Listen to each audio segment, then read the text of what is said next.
তাই বলছিলুম ওই ছোট ছেলের বউ সেটা অন্তত ওইসব বিদ্যাপতি না হয়ে যদি আমার নাতির মুখ দেখাতো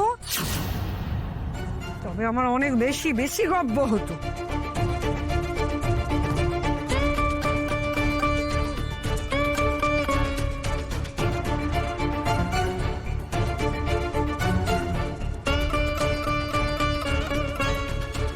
এইটা তুমি ঠিক করলে না মা? ছেলেপুলে হলেই কি হলো? আজকের দিনে একটা বাচ্চা মানুষের খরচ কত তুমি জানো? তাছাড়া আমি আর কতটুকুই বা রোজগার করি? এদিকে দীপাটার এখনো বিয়ে হয়নি।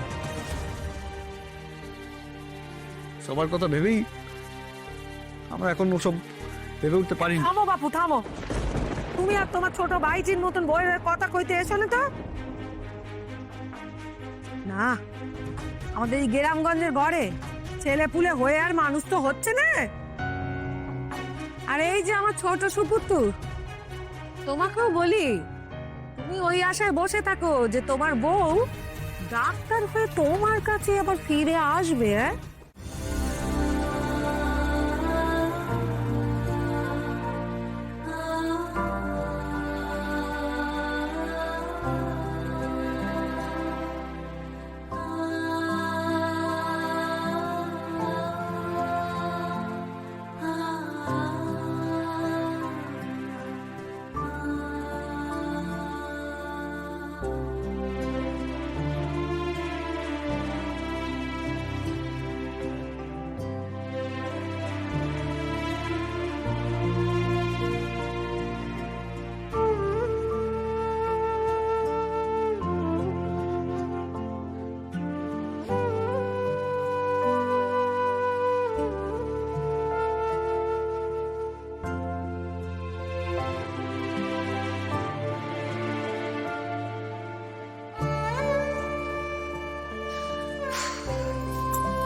ভাবছিস এত কিছু পরেও আমি কিছু বুঝতে পারবো না? আমি সবই জানি লাজু, আমি জানি যে তুই জানিস ঠাম্মির ঘরের গয়না কে চুরি করেছে।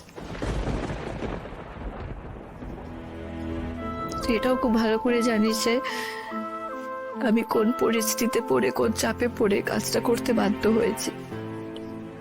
কারণটা তুই খুব ভালো করে জানিস।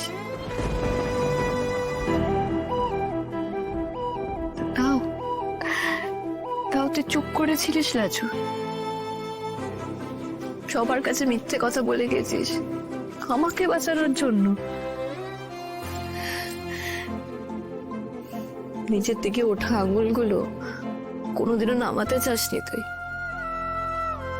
দিনের পর দিন অপমান সহ্য করে গেছিস বুঝে।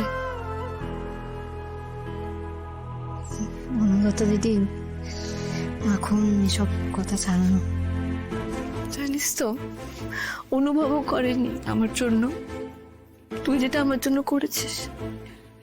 আর আমি তোকে স্কেপগোট করে নিজেকে বাঁচানোর চেষ্টা করেছি, তোর থেকে সন্দেহ ঘোরানোর চেষ্টা করেছি। কত অপমান করেছি আমিও তোকে, সকলের সামনে কত অপমান করেছে। কি না বলিনি আমি তোকে, কি না বলিনি। তুই চুপ করে সব সহ্য করে গেছিস, কিচ্ছু বলিসনি।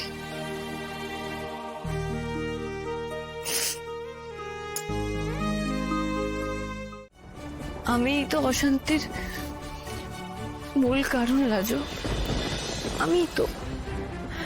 আমি নিজে বিয়ে করতে চাইনি বলে তোর বোনের সাথে ইচ্ছে করে পালিয়ে গেছিলাম। তারপর সমস্ত যন্ত্রণা তোকেই ভুগতে হয়েছে, তোকে উদ্বাস্ত হয়ে ঘুরে বেড়াতে হয়েছে, কত অপমান সহ্য করতে হয়েছে তোকে,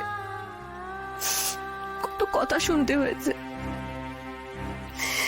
নিজের বাড়ির লোকেদের কাছে, নিজের মা বাবার কাছে, নিজের গ্রামের লোকেদের কাছে, ইভেন এখানকার লোকেদের কাছে। পরিণীতা দিদি, তুমি দয়া করে এখন এই পুরনো কথাগুলো এনে তোর মন খারাপ করো নে। যা যা ঘটেছে সেটা ঘটারই ছিল, জানো তো। সব খারাপের মধ্যেও না তুমি তো আমাকে তখনও সাহায্য করারই চেষ্টা করেছিলে গো। আমি জানি তুমি মুখে যাই বলো না কেন তোমার মনটা খুব ভালো। না লাজু, আমি খারাপ রে, আমি খারাপ মানুষ, বড্ড খারাপ। তুই বিপদে পড়েছিস দেখলে হয়তো আমি তোকে আরো আরো বিপদে ফেলার চেষ্টা করতাম। আমি যদি জানতাম যে তুই চুরি করেছিস, আমার কাছে যদি কোনো প্রমাণ থাকতো, তোর জেলে যাওয়া আমি এনশিওর করতাম। সে বিয়ের দিন থেকে আমি তোর জীবনে শুনিয়েও এসেছি রে লাজু। তোর গোটা জীবনটা নিয়ে আমি ছিনিমিনি খেলেছি, আর তুই তাও আমাকে ঘেন্না করিস না, তাও তুই আমাকে একটুও ঘেন্না করিস না। আমার প্রতি তোর কোনো রাগ নেই। তুই তাও আজকে নিজের মাথায় এই চোর অপবাদটা নিয়ে নিলি, এই বাড়ি ছেড়ে চলে যাওয়ার হুকুমও শুয়ে নিলি। এ হতে পারে না লাজু, একদমই হতে পারে না। বন্যাতা দিদি একটু আস্তে কথা বলো না, কেউ শুনে নেবে তো। আমার কি ইচ্ছা করছে জানিস তো, সবাইকে বলে দিতে যে আমি অপরাধী,